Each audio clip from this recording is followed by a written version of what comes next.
Hey buddy, welcome to Wizard.com. My name is Shubhadeep Chaudhary and I am your maths tutor. So let's begin. According to the question, we have been given a figure and from this figure we have to find the value of y. Now carefully observe what is y. Y is nothing but it is an exterior angle which is angle PQM. Now we know from exterior angle property exterior angle property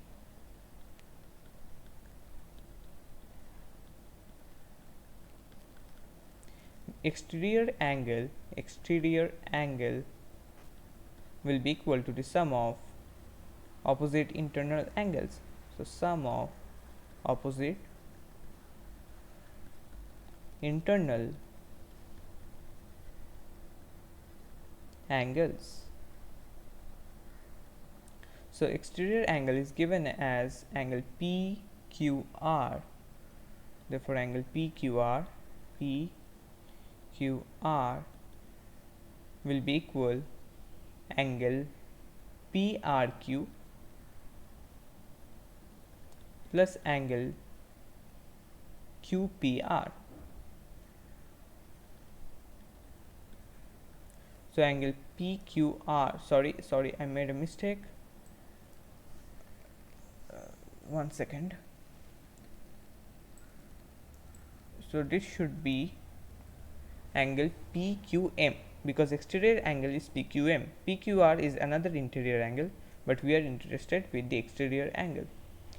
So angle PQM, which is nothing but y, will be equal to the sum of the opposite interior angles, which is angle PRQ, that is this angle, plus angle QPR, which is this angle. So y will be equals angle PRQ, which is 70 degrees, plus angle QPR, which is equal 65 degrees. So y will be equal 70 plus 65, which is 135 degrees. Therefore, upon checking the options, we see that option A will be the required final answer. So that's it. Thank you and have a great day.